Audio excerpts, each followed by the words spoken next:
We've all found ourselves on the river after betting flop and turn with a busted draw, asking ourselves, why did we bet against this guy? He's never folding flop and turn. Today I want to talk to you about how we adjust to that type of opponent, and when we do find ourselves on the river, what we do from there. Hey everybody, Phil here. Today we're going to talk about adjusting to a very loose opponent or sticky opponent. Now, I like to be specific when I define these types of opponents, and you should be too when you're making reads, because loose is a very general term. You know, a loose opponent could be somebody who plays too many hands pre-flop, could be somebody who plays too many hands pre-flop and then calls the flop, but then starts folding the turn. Or it could be somebody who, plays reasonably pre-flop, plays reasonably on the flop, but then by the time they get to the river, never folds a pair.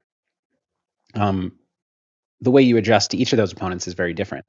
Today, we're going to talk about adjusting to a player who is reasonable pre-flop, or kind of anything pre-flop, but specifically too loose on the flop and too loose on the turn.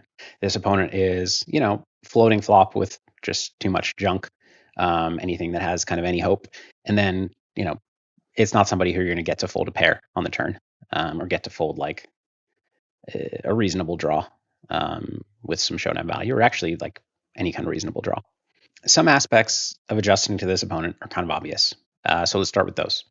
We don't want to bluff flop nearly as much. Basically, this opponent is calling too much, so our bluffs are losing EV. It's that simple. And the same thing is true on the turn. So do we still want to start like semi-bluffs with pretty good hands? Yeah, probably. Unless this opponent is just literally never folding. Semi-bluffs, especially with like a reasonably high equity draw, they have the benefit of course, this opponent sometimes going to whiff the flop and fold. And even when they don't, we've built a pot where we can hit a big hand on the turn or river and then put in a big bet. So I wouldn't shy away from betting your strong flush draws and your open enders and things like that, at least on the flop. Now, if you bet flop on like a, let's say, king 7 deuce with 2 hearts board, and you have queen jack of hearts, turns an offsuit 4, now I think checking turn makes sense. Some opponents are going to, have check called flop with a pocket pair or 7 and then fold. But this opponent is somebody who's probably not going to fold those hands on the turn. So actually, all we're getting this opponent to fold, other than some random ace highs, is actually weaker flush draws that we would like to keep in. So yeah, start semi-bluffing on the flop with good semi-bluff hands. Skip the bad semi-bluff hands. And once you get to the turn, do some hand reading. On a board like 10-7 deuce with 2 hearts, well, now if this opponent's, let's say, check called a small bet, they might have a lot of just like king queen of spades with the backdoor flush draw. So when the turn comes, the offsuit 4, now they actually have some things that can fold. Whereas on the other example I gave, king 7 deuce, they basically have ace high, a pair, or a flush draw. So do some hand reading. But generally, like you can widen your value range across all streets. I wouldn't go too crazy with this, because what ends up happening, you basically just end up with, you end up building big pots sometimes with hands that you're uncomfortable with and not sure what to do by the time you get to the river. That said, this is a great opponent to make some 2-street value plays against. So let's say it's board is 10-9, 6, and it turns a 3, and there's a flush draw on the flop. Like basically any 10x can bet twice, and then you're gonna have to check a lot of rivers, because it's gonna be an overcard, it's gonna bring a straight, it's gonna bring a flush, whatever the case may be. Or even if it doesn't, like it's starting to get too thin with 10-8s or whatever. 10-8. But definitely go for those 2 streets. You can go for 2 big streets sometimes too. Like jacks is a great hand to bet big on the turn, get called by every pair plus straight draw, etc. And then on a lot of rivers it starts to get too thin. If this opponent plays kind of reasonably on the river, what's going to happen is they're going to get to the river with so many weak hands that they have to overfold the river. That's usually what you're going to see.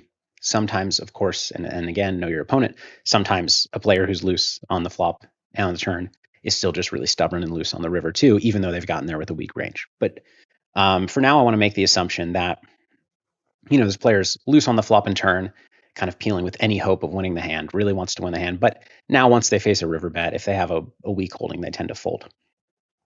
So the key here is when you get to the river with your potential bluffs, you have to follow it through. now I want to talk about a mistake in logic that I see a lot of players make, even good players. And I've actually had conversations with players where they've said this to me, and I've said, actually, no, that's not how it works. So oftentimes, when players are up against people who they think are calling the turn a lot to then fold the river, they like to bluff turn because they're building a pot, and then they get to bluff river, and then that opponent folds, too often on the river. The problem is, let's say, just hypothetically, we are potting turn and potting river to make the math a little bit easier. What people kind of intuitively feel like is, okay, well, if my opponent is folding to a pot bet over half the time on the river, then I just want to increase the pot because I'm going to win it more than half the time. That's not how the math works out, because let's say we get to the turn and the pot is $100. When we bet $100 on the turn, and then $300 into $300 on the river, we're actually risking $400 to win $200, because we're saying they're going to call the turn. Let's just say they call every time on the turn.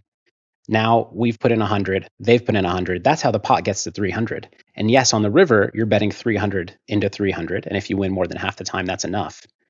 But actually, the way that you got the pot to 300 is you kind of wasted $100 to contribute to that pot on the turn. So that the way the actual math works out is you're risking 400 to win 200 on the river if they're never folding the turn. So you need them to fold 67% of the time on the river or more. Now, in actuality, nobody's 100% call on the turn, so adjust the math accordingly. But don't get caught in the trap of thinking, okay, this guy, he's folding 58% of rivers, so let's just inflate the pot and bounce away, so I can just bluff him on the river. That just about does it, though. So too loose on flop or turn. The way that you're going to make your money is from value betting. You widen your value range a little bit, and you got to reduce your bluff frequency. So basically, even if you didn't widen your value range, your opponent's strategy just makes you money when you have good hands that we're already going to value bet. That's where all the money comes to you. And the way that you lose that money back to this opponent is if you bluff too much, or you bluff even as much as you were going to, because that's where they take the money from you. So the way to do it, even if you don't want to widen your value range too much, just take the money when you have the value bets, and don't waste the money when you have your bluffs. Good luck. If you have any types of opponents in mind who give you a lot of trouble, please let me know in the comments below, and I will tell you how I'd adjust to them.